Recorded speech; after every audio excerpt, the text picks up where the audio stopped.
नमस्कार। The wire में आपका स्वागत है। मैं हूं शरद प्रधान और लखनऊ सेंट्रल में आज हम बात करेंगे कि किस तरीके से उत्तर प्रदेश की सत्ताधारी भारतीय जनता पार्टी के अंदर जो घमासान चल रहा है वो क्यों है और कैसे है और क्या गुल खिलाएगा। ऐसा नहीं है कि अंदरूनी झगड़े भारतीय जनता पार्टी के अंदर पहले से नहीं रहे हैं, लेकिन ये घमासान का रूप इसने हाल में लिया है जब खुल के मोदी की खिलाफत करने पे उतर आए हैं एक स्ट्रॉन्ग लॉबी, जिसको माना जाता है, जिसको लीड कर रहे हैं यहीं के उप मुख्यमंत्री केशव प्रसाद मौर्य। और केशव प्रसाद मौर्य का इतिहास ये है कि 2017 में जब योगी बने थे मुख्यमंत्री, तब वो पार्टी के अध्यक्ष थे और वो ही मान के चल रहे थे कि उन्होंने क्योंकि पार्टी को लीड किया है उस विक्ट्री में जो कि अनप्रेसिडेंटेड थी भारतीय जनता पार्टी के लिए उस समय, तो उन्हीं का अधिकार है मुख्यमंत्री की कुर्सी पे। और ख़ास तौर से इस वजह से कि वो एक ओबीसी से तबके से आते हैं और ये मान के उन्होंने जो है ये सोच लिया था कि कुर्सी तो उन्हीं को मिलनी है, लेकिन ऐसा नहीं हुआ। तो उनके मन में ये ग्रज उसी टाइम से बैठ गई और बड़ी मुश्किल से वो तब शांत हुए जब उन्हें उप मुख्यमंत्री बना दिया गया। लेकिन ऐसा भी नहीं दिखाना चाहते थे कि ओबीसी के प्रेशर में भारतीय जनता पार्टी कर रही है, तो उन्होंने बैलेंस करने के लिए उस समय दिनेश शर्मा को, जो कि एक ब्राह्मण है, उनको भी मुख्यमंत्री बना दिया। तो दो उप मुख्यमंत्री बन गए और योगी आदित्यनाथ मुख्यमंत्री। गाड़ी चलने लगी। माना यह जाता है कि मोदी और अमित शाह दोनों इस मूड में थे कि योगी आदित्यनाथ को बहुत लंबा नहीं रखना है, क्योंकि उनके दिमाग में तो मनोज सिन्हा बैठे हुए थे। लेकिन योगी ने ऐसा ना करने पे उन्हें मजबूर कर दिया, मोदी और अमित शाह को, क्योंकि योगी ने अपने कामों से अपनी एक अलग पहचान बना ली और एक अपनी एक प्रोफाइल, एक नए तरीके की प्रोफाइल बना ली। वो एक हिंदू हृदय सम्राट बन चुके थे और उसी को उन्होंने और पुख्ता किया, उस इमेज को, अपने एक्शंस के ज़रिए से। ख़ास तौर से जब उन्होंने मुसलमानों को तरह तरह से टारगेट किया और एक अपने आप को एक स्ट्रॉन्ग लीडर दिखाने का प्रयास किया बुलडोज़र नीति के ज़रिए से। उसमें अब ये बात गवारा नहीं हुई, केशव प्रसाद मौर्य को तो बिल्कुल ही नहीं हो रही थी, लेकिन उम्मीद करी उन्होंने कि शायद 22 में ऐसा मौका मिल जाए कि वो बन जाएंगे।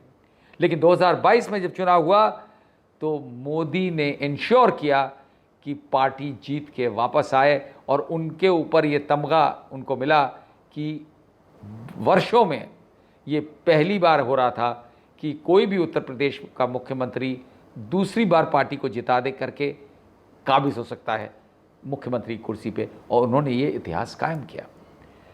और इस बार केशव प्रसाद मौर्य का क्लेम इसलिए समाप्त हो गया या ठंडा पड़ गया कहिए, क्योंकि वो अपनी खुद की सीट सिराठू से हार गए। उन्होंने बहुत हाथ पैर पटके और ये उनके सपोर्टर्स ने ये मैसेज फैलाया कि सैबोटेज किया गया उनका इलेक्शन। इशारा जाहिर है किस पे था? मुख्यमंत्री योगी पे। खुल के ना कह करके तरह तरह से पीछे से अंदर खाने से ये सब बात होती रही, लेकिन नतीजा तो नतीजा था और योगी आदित्यनाथ और मजबूती से इस कुर्सी पे स्थापित हो गए। अब बड़ी मुश्किल आ पड़ी। योगी आदित्यनाथ की मुखालफत अंदर से बहुत हो रही थी और धीमे धीमे जिस तरह वो पावरफुल होते गए तो दिल्ली दरबार को ये चीज़ पसंद नहीं आई। जब भी दिल्ली में स्ट्रॉन्ग गवर्नमेंट होती रही है तो कभी भी ये नहीं चाहते हैं कि स्टेट्स में मजबूत चीफ मिनिस्टर हो, लेकिन योगी मजबूती से अपने आप को स्थापित भी कर लिया उन्होंने और दिल्ली वालों को लगने लगा कि अब इनको हटाना बड़ा मुश्किल है। तो कई तरीके के प्रयास किए गए। पहले प्रधानमंत्री के बहुत ही घनिष्ठ क्लोज एक आईएएस ऑफिसर जो उनके साथ मुख्यमंत्री के दौर में भी रहे, प्रधानमंत्री ऑफिस में भी रहे, उनको प्रीमेच्योर रिटायरमेंट करा करके, वॉलंटरी रिटायरमेंट करा करके उत्तर प्रदेश में भेजा, शायद इस उद्देश्य से कि वो एक पैरेलल पावर सेंटर क्रिएट कर देंगे योगी के सामने। लेकिन योगी ने उनको अंततः सिर्फ एक मंत्री की कुर्सी देने पे रजामंद हुए, उसके बियॉन्ड कुछ नहीं। ए.के. शर्मा ठंडे बस्ते में पहुंच गए सिर्फ एक मिनिस्टर बन के, जैसे कि पावर मिनिस्टर्स रहते हैं।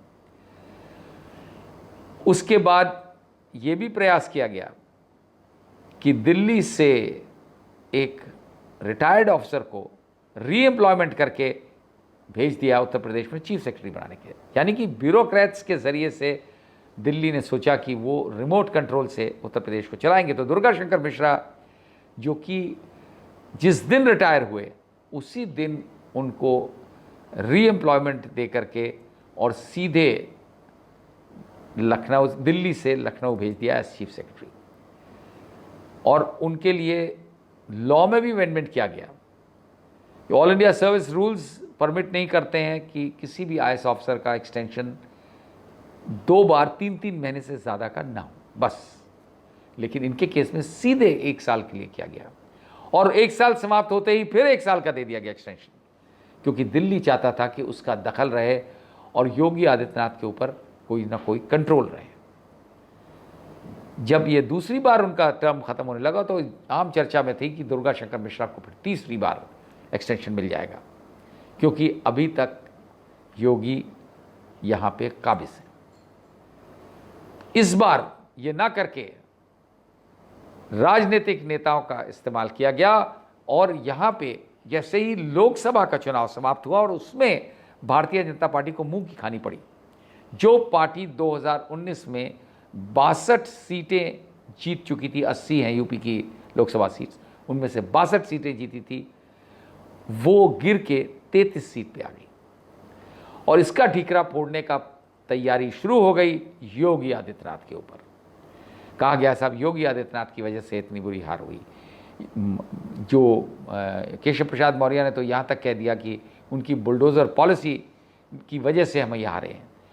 कुछ और नेता थे, उन्होंने तो ये तक कह दिया, MLA, sitting MLA Ramesh Mishra, उन्होंने कहा कि इतनी बुरी स्थिति हो चुकी है उत्तर प्रदेश में कि हम अगला चुनाव तो लड़ने की स्थिति में ही नहीं है।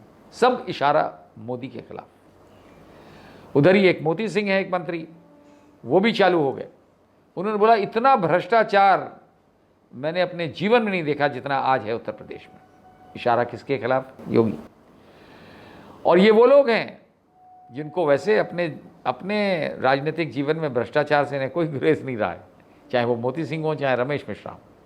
लेकिन ये एक कैंपेन की तरह से चालू किया गया। जो एनडीए के एलाइज, अपना दल की नेता, उन्होंने भी शुरू कर दिया। अनुप्रिया पटेल मंत्री हैं केंद्रीय सरकार में, उन्होंने भी बहुत सी चीज़ें योगी के खिलाफ बोलना शुरू कर दी। संजय निषाद जो निषाद पार्टी के अध्यक्ष हैं, उन्होंने भी एक मुहिम छेड़ दिया। मतलब एक पूरी गोलबंदी हो गई योगी आदित्यनाथ के खिलाफ। और उसके लीडर वैसे तो कहने को केशव प्रसाद मौर्य कहते जाते हैं, लेकिन ये सब कुछ जाहिर था कि केशव प्रसाद मौर्य को सरपरस्ती है दिल्ली वालों की। उनके घनिष्ठ संबंध अमित शाह से और घनिष्ठ होते गए और जाहिर है अमित शाह और मोदी एक ही हैं, तो इनको मजबूती मिलती रही केशव प्रसाद मौर्य को। लेकिन योगी बार्गेन कमज़ोर नहीं हुए, लेकिन लोकसभा का ढीकरा उनके सर पे फोड़ करके उन्होंने काफ़ी अच्छा एक मुहिम छेड़ा और उसमें कामयाब होते दिखने लगे। जबकि ये बात स्पष्ट थी कि योगी आदित्यनाथ को लोकसभा के चुनाव में ना तो सिलेक्शन ऑफ कैंडिडेट्स में उनको कोई अहमियत दी गई थी, ना ही कैंपेन रन करने में। तो फिर भी बड़ा आसान तरीका निकला उनको किनारे करने का या दिल्ली शिफ्ट करने का कि उनके नाम पे लोकसभा का चुनाव की हार मढ़ दी जाए उनके सर पे। केशव प्रसाद मौर्य और उनकी लॉबी शरेआम ये बात फैलाने लगी कि बस चंद दिनों की बात है और योगी आदित्यनाथ को वो रिप्लेस कर रहे हैं, वो मुख्यमंत्री बनने जा रहे हैं। ये भी हाल की ही बात है। तभी यहाँ पे स्टेट एग्जीक्यूटिव बीजेपी की एक मीटिंग रखी गई और जेपी नड्डा राष्ट्रीय अध्यक्ष वो आए उस मीटिंग को प्रिसाइड करने, और वहाँ पे ये घमासान लोगों को दिखा। वहाँ एंटी योगी लॉबी एक बड़ी स्ट्रॉन्ग तरीके से उभर के आई और एक प्रो योगी लॉबी भी, जिसमें कि योगी आदित्यनाथ को स्वयं को खुद ही डिफेंड करना था। योगी आदित्यनाथ के खिलाफ एक ये चीज़ जा रही थी कि वो अपने मंत्रियों से मिलते नहीं हैं, वो बहुत एरोगेंट हैं और उनमें ठाकुरवाद कूट कूट के भरा हुआ है। ये बातें उनके बारे में फैलाई गई, कही गई, और ये एक तरीके का और भी बहाना मिल गया लोकसभा चुनाव की जिम्मेदारी के अतिरिक्त कि योगी को दरकिनारे कर दिया जाए। ऐसा लगने लगा कि शायद अब योगी का समय समाप्त हो रहा है। ये सब लोग मानने लगे, तमाम चर्चाएं टीवी चैनल्स पे, मीडिया में भी होने लगी। मेन स्ट्रीम मीडिया में तो आप जानते ही हैं, जो दिल्ली के आका चाहते हैं सरकार में बैठे हुए, वही आता है, और ऐसे ही वहाँ पे होता रहा। लास्ट मिनट पे जब ये लग रहा था कि अब कुछ अगले 24 घंटे में हो गए, फौरन एकदम सब कुछ साइलेंट कर दिया गया। पता लगा कि जो आने वाला एक उपचुनाव है जिसमें कि 10 विधानसभा की सीटों पे चुनाव होना है उत्तर प्रदेश में, उसका फैसला पे तय कर लिया जाए योगी का भविष्य, उसके जो भी फैसला है। हालांकि 10 सीटें इतने बड़े प्रदेश में जहां 403 विधानसभा की सीटें हों, जिनमें से कि 273 सीटें सत्ताधारी पार्टी के पास ऑलरेडी हों, उनमें 10 सीट के उपचुनाव की कोई इतनी अहमियत आमतौर पे नहीं दी जाती है जितना कि यहाँ दी गई। और वो 10 सीटें भी ऐसी थीं जिनमें से 5 सीटें समाजवादी पार्टी के पास ही थी। 3 भारतीय जनता पार्टी जीती थी उनमें से, और 2 भारतीय जनता पार्टी के एलाइज के पास थी। तो ऐसे में ये मान के चलना कि इसमें अगर हार हो जाती है, यानी कि हार का मतलब है कि 5 सीटें समाजवादी पार्टी अगर ले भी जाती है, उससे अधिक जल ले जाती है, तो बस योगी आदित्यनाथ को यहाँ से शिफ्ट कर दिया जाएगा। ये कैसे हो सकता है? नॉर्मल कोर्स में बिल्कुल नहीं होता, कोई भी पॉलिटिकल सिचुएशन में किसी भी स्टेट में।